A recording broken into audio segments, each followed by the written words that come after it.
안녕하세요. 오늘은 우리가 가지고 있는 10계명으로는 5번째 계명, 그리고 루터의 대교리 문답에서 4번째 계명 공부할 시간인데요. 내 부모를 공경하라 라는 계명입니다. 이 계명을 이야기할 때마다 다소 망설여지는 부분들이 있습니다. 왜냐하면 부모님 공경하는 것은 너무 당연한 일처럼 여겨지지만 세상에는 부모님 때문에 상처를 받고 또 마음속에 깊은 트라우마를 안고 일평생을 살고 있는 사람들, 그런 이들도 있음을 알기 때문에 그렇습니다. 그분을 통해 우리가 이 세상에 오긴 왔지만 그러나 그 인연이 차라리 없었더라면 좋았을 거라는 그런 후회스러운 감정이 드는 이들도 있는 게 현실이기 때문에 그렇습니다. 그럼에도 불구하고 이 계명을 우리가 봐야 하는 까닭이 뭔지 오늘 우리가 함께 짚어가면서 생각을 해보려고 합니다.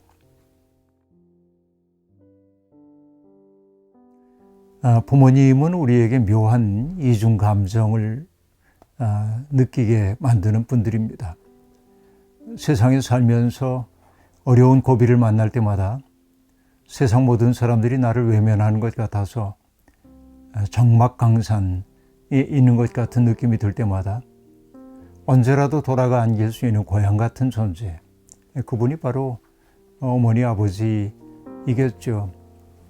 우리가 잘났든 못났든 그분들은 우리를 귀히 보시고 또 사랑으로 대해 주시기 때문에 그 부모님이라고 하는 고향, 그 고향은 마치 우리 영혼의 닷과 같아서 우리가 세상에 떠밀려 가지 않도록 해주는 아주 귀한 역할을 감당하기 때문에 그렇습니다. 그러나 때때로 부모님의 세계에만 우리가 갇혀 있어서는 정신이 클 도리가 없죠. 때때로 우리에게 집착하는 부모님들은 우리 영혼의 덫과 같아서 우리로 하여금 더 큰 발전을 이루지 못하도록 하는 걸림돌이 되기도 합니다. 이것이 우리 속에 이중 감정을 일으키고 있는 까닭이라고 말할 수 있겠습니다. 오늘의 부모님들은 어떠합니까? 오늘 이 강의를 듣고 있는 분들 가운데 이미 부모가 된 분도 있고 그렇지 않은 분도 있겠습니다만 정말 오늘의 부모들은 그 자녀들이 스스로의 삶의 주인이 되도록 그렇게 가능성의 문을 열어주고 있는가, 이게 우리가 생각해 봐야 할 내용 가운데 하나라고 볼 수 있습니다.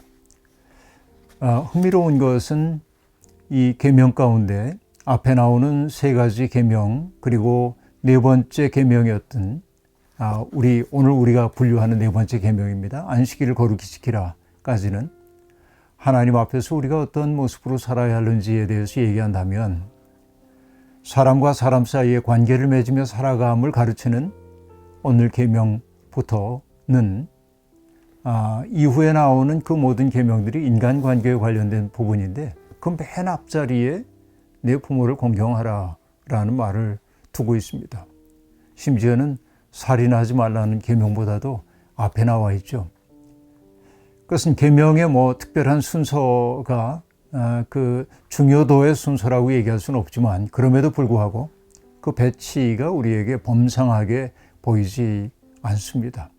부모를 공경한다고 하는 것이 그만큼 중요한 일이라고 볼 수 있기 때문이죠. 105번째 항목에 이렇게 나옵니다.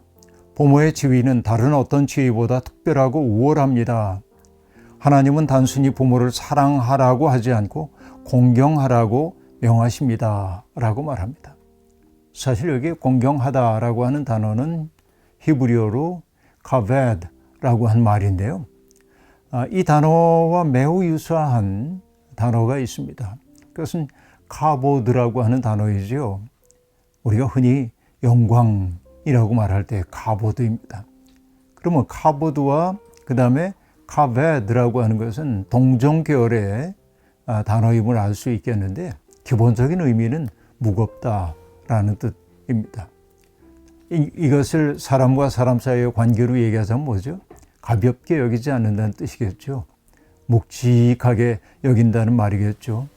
그러니까 하나님을 우리가 경외한다든지 혹은 부모님을 공경한다고 얘기할 때 그것은 하나님을 가벼이 여기지 않는 태도인 동시에 부모님을 가볍게 여기지 않는 태도까지 내포한다고 얘기할 수 있습니다. 사실 이 공경이라는 단어는 하나님에게 거의 배타적으로 쓰는데 유일한 예외가 있다면 부모님을 공경하라는 말이죠. 사실 공경하라는 말보다 우리에게 더 금방 와닿는 말 가운데 하나는 내 부모님을 사랑하라라는 말일 겁니다. 근데 사랑이란 말을 택하지 않고 공경이라고 하는 단어를 택한 것은 바로 그런 무게 때문이라고 볼 수 있겠습니다. 그러니까 공경한다는 말 속에는 이미 사랑이 내포되어 있고 또 그 속에는 나를 낮추려고 하는 겸손이 내포되어 있고 또 존경하고 또 두려워한다는 뜻도 내포되어 있는 게 공경이라고 얘기하고 있습니다. 루터는 이 계명을 두고 뭐라고 말하냐면요. 부모님을 하나님 다음 자리에 계신 분으로 높이 여겨야 한다라고 말하고 있습니다. 부모님은 하나님의 대리자라는 것이지요. 사실 대만의 신학자인 지금은 어디 계신지 제가 잘 모릅니다만 송천성, 영어식으로 얘기하면 C.S. 송이라고 하는 분은 어머니를 가리켜서 뭐라고 말했냐면 Co-Creator of God 이라고 말한 적이 있습니다. 하나님의 공동 창조자라고 하는 뜻이죠. 단순히 어머니가 우리의 육신을 낳아주신 분 이렇게 인식하는 게 아니라 하나님의 계속적인 창조의 협력자로 어머니를 인식해야 된다고 말합니다. 바로 이것이 하나님의 대리자라는 말이겠죠. 어떤 분이 썼던 글 가운데 그런 것도 있죠. 하나님은 모든 곳에 계실 수가 없기 때문에 어머니를 만드셨다. 이건 신학적으로 문제가 있는 진술이긴 합니다. 하나님이 아니 계신 것이 없죠. 그럼에도 불구하고 그 말 속에 담겨있는 의미는 어머니의 사랑 혹은 아버지의 사랑과 하나님의 사랑이 묘하게 닮아 있다라는 얘기를 하기 위해서일 겁니다. 아까 서두에 제가 말씀드릴 때 부모님이 폭력적이라든지 혹은 무책임하다든지 그래서 도무지 부모님을 공경하기 어려운 사람들도 있는데 그러면 이 계명은 건너뛰어야 합니까? 라고 물을 수 있겠는데요. 루터는 이렇게 해설을 하고 있습니다. 부모가 가진 인품을 보지 말고 부모의 지위를 창조하고 임명하신 하나님의 뜻을 보십시오 라고 말하고 있습니다. 그러니까 부모라는 존재 그 자체가 하나님이 맺어주신 관계라고 하는 사실을 늘 마음속에 명심해라 라고 말합니다. 물론 인간은 모두 하나님의 형상대로 지음받았기 때문에 높은 사람 낮은 사람 따로 있지는 않죠. 그러나 위아래는 없지만 그러나 구분은 엄연히 존재하기 때문에 그 질서를 지켜야 한다고 말하고 있습니다. 그래서 루터는 아주 구체적으로 얘기하거든요.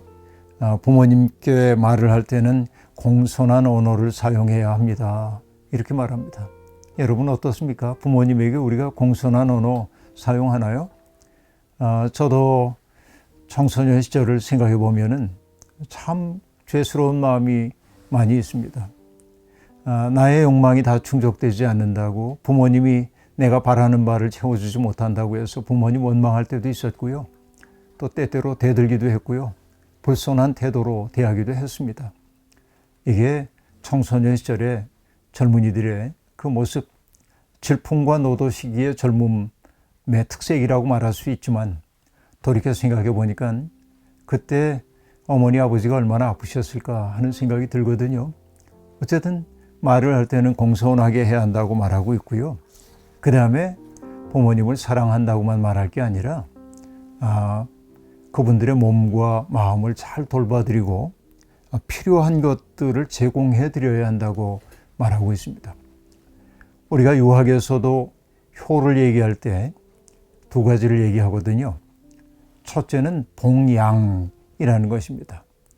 부모님이 필요한 것들을 마련해 드리고 평안히 사실 수 있도록 돌봐드리는 게 봉양일 겁니다. 또 다른 하나는 양지라고 하는 게 있는데요. 부모님의 그 아름다운 뜻을 받들어서 살아가는 것을 양지라고 얘기를 합니다. 그러니까 뜻을 받들 줄 아는 것이 부모에 대한 진정한 효심이다 하는 얘기죠. 저는 장례식을 집례할 때마다 가족들을 위로하면서도 한편으로 그렇게 얘기합니다. 세상에서 가장 큰 불효가 있다면 그게 뭘까요? 부모님보다 정신의 그릇이 작은 사람으로 살아가는 거라고 이야기합니다. 생각해 보면 그렇습니다. 부모님이 가장 기뻐하시는 것은 우리가 당신보다 더 큰 영혼의 사람이 되는 것 아닐까요? 그런데 우리는 이 세속적인 사회를 살다 보니까 이전에 부모님들이 보여주셨던 그 푸근하고 넉넉하고 인정 넘치고 사람들을 귀히 여길 줄 알았던 그 마음들을 점차 잃어버리고 살고 있는 것 같아요. 그런 의미에서 보자고 한다면 부모님들의 뜻을 잘 받드는 양지야말로 매우 중요한 가치라고 생각할 수 있겠습니다.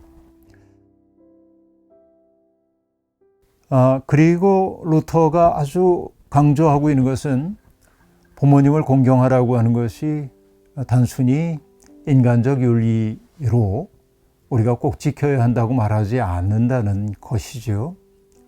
루터는 이 계명이 하나님이 주신 계명임을 잊어서는 안 된다고 그렇게 말하고 있습니다. 하나님이 그런 가르침을 주신 까닭은 그것이 우리의 생명을 위해 가장 소중한 계명이기 때문이라고 루터는 말하고 있습니다. 하나님은 우리가 선한 사람 되어 살기를 원하시죠.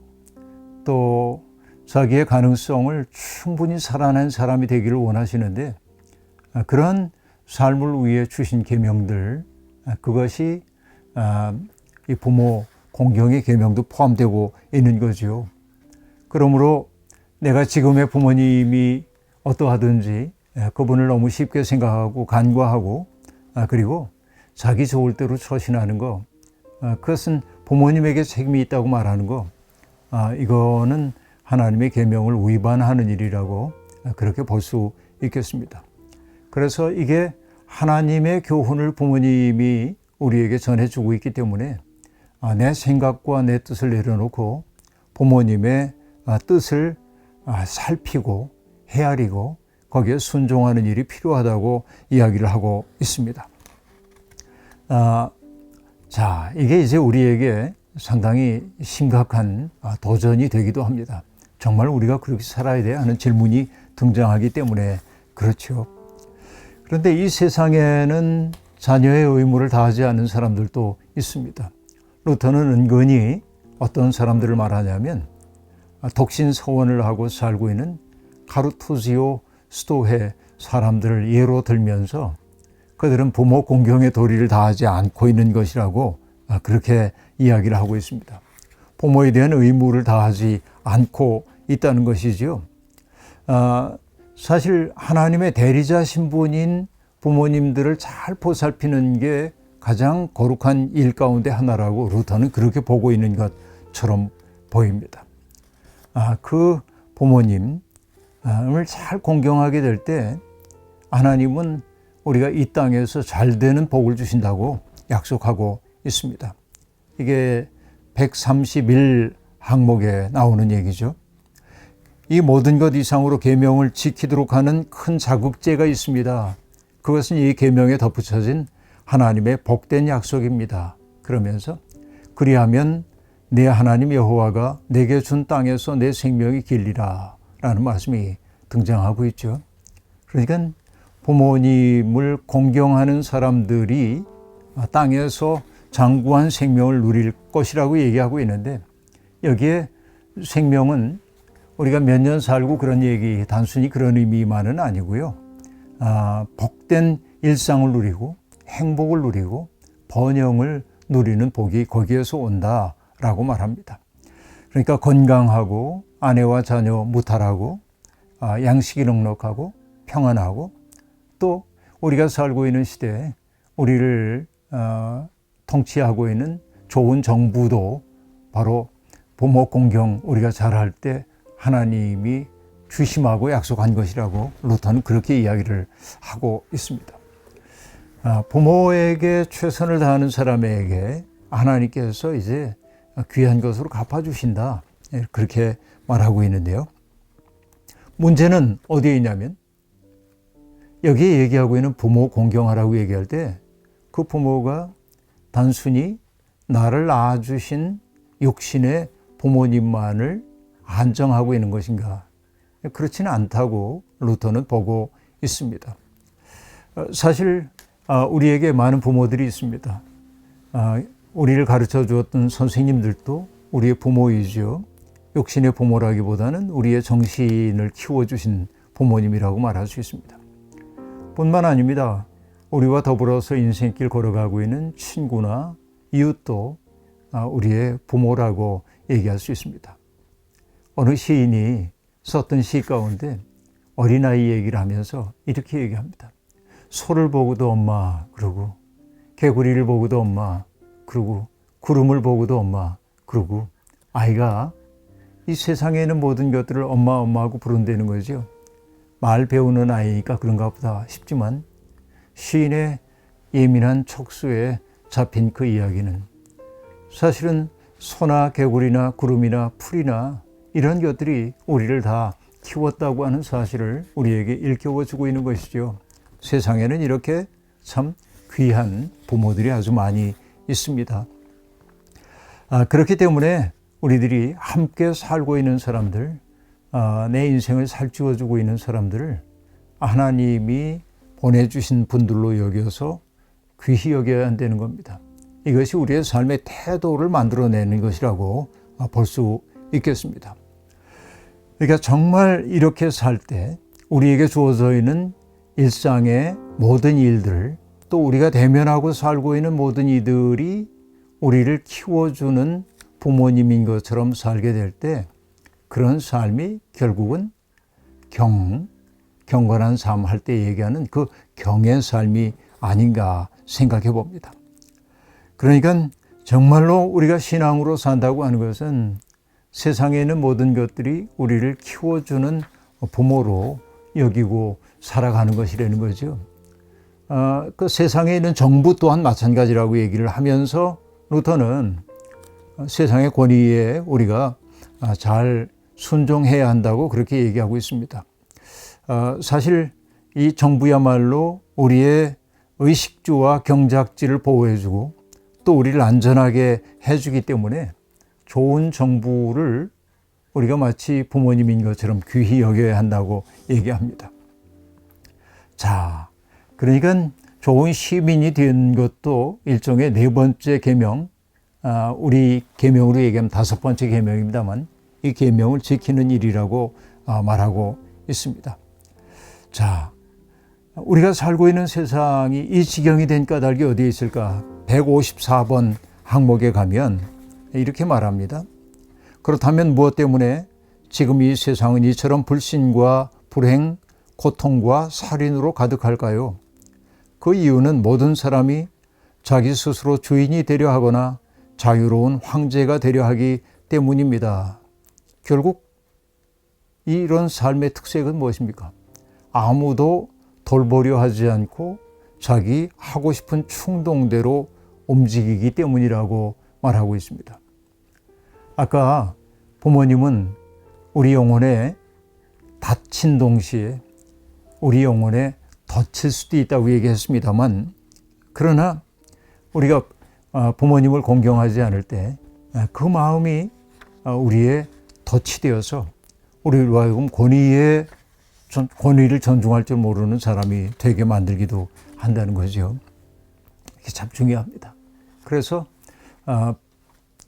계명이 얘기하고 있는 부모님을 루터는 이렇게 말합니다. 혈육의 아버지도 있지요. 어머니 아버지. 또 집의 어머니 아버지도 있죠.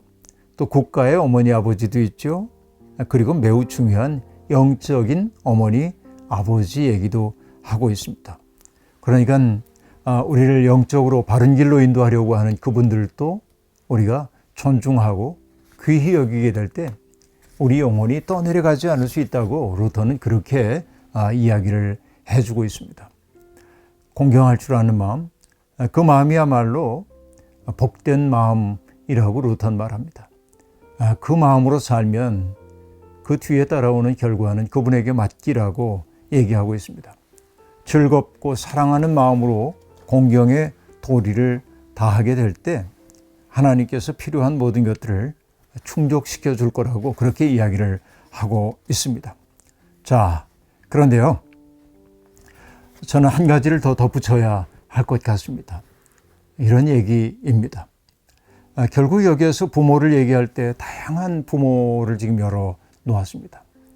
우리 시대에 우리가 잊지 말아야 할 것이 있는데요. 그들을 꼭 부모라고 얘기할 수 없지만 이렇게 볼까요? 우리 시대는 어떤 시대입니까? 속도와 효율성을 숭상하는 시대이지요. 노인 세대들, 나이가 많은 세대들은 속도와 효율성 측면에서 젊은이들에게 미치지 못합니다. 모든 것을 쓸모로 평가하는 사회에서 노인들이 설 자리는 없는 것처럼 여겨집니다. 그러나 이 계명이 우리에게 들려주고 있는 이야기는 어떤 얘기입니까? 바로 그분들도 젊은 시절이 있었고 그 젊은 시절에 그들의 정말 열정적이고 헌신적인 노력 덕분에 오늘의 그대들의 삶이 있는 것이니 그대들의 뿌리인 그분들을 귀히 여겨야 한다고 얘기하고 있는 거죠. 그분들이 자기의 뿌리임을 기억하라고 이야기하고 있습니다. 저는 이 계명을 생각할 때마다 도종환 시인의 새의 사랑이라고 하는 시를 떠올리곤 합니다. 조금 소개를 좀 해드리고 싶은데요. 전문을 다 읽을 수는 없습니다만은 도종환 시인은 이렇게 얘기를 합니다. 나뭇가지 위에 지은 제 둥지에 앉아 초연히 비를 맞고 있는 새를 본 적이 있습니다. 여러분 머릿속에 그려지시죠? 근데 그 새는 새끼들이 비에 젖을 새라 두 날개로 꼭 품어 안고 저는 쏟아지는 비를 다 맞고 있었습니다. 새들도 저렇게 새끼를 키우는구나 생각하니 숙연해졌습니다. 그러나 그걸로 어미새의 사랑을 다 안다고 생각한 건 잘못이었습니다.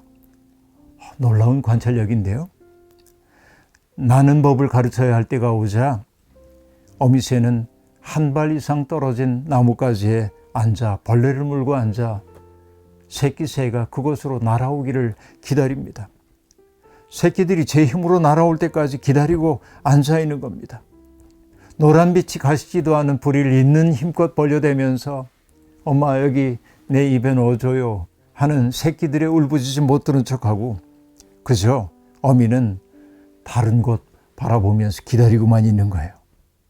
그러다가 덜 자란 날개를 파닥거리면서 날아오다 떨어지고 그러다 다시 날아올라 오는 새를 보면 그 입에 먹을 것을 넣어주고 어미는 대견하게 여기는 겁니다. 근데 그거로 끝나지 않아요. 이젠 새끼들이 스스로 먹이를 구할 만큼 다 자랐다고 느낄 때 어미새는 지금까지 보여준 숲과 하늘보다 더 먼 곳으로 새끼들을 멀리 떠나 보냈던 겁니다. 어미 주위를 맴돌면서 머뭇거리는 새들에게 냉정하다 싶을 정도로 정을 접는 표정을 보였다는 겁니다. 그리고 시인은 말합니다. 사람이나 새나 새끼들을 곁에 두고 사랑하고픈 건 본능일 텐데 등을 밀어보내고 돌아서는 거였습니다. 눈물도 보이지 않고 아프다는 말 한마디 하지 않고. 때때로 우리 부모님들이 하신 일이 바로 이런 새와 같은 사랑 아니었습니까?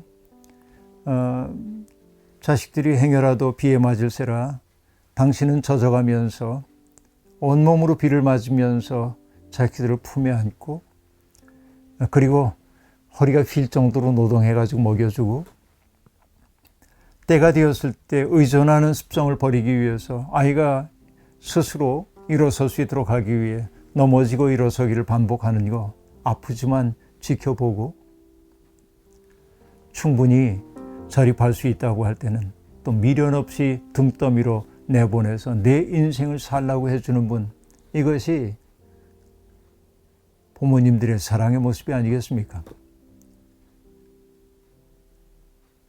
이 말씀이 조심스러운 것은 아까도 얘기했지만 그런 부모 없이 자란 분들도 세상엔 많이 있고, 또 그런 부모가 있었지만은 부모답지 못해서 상처받은 분들도 있기 때문에 매우 조심스러운 일이긴 하나,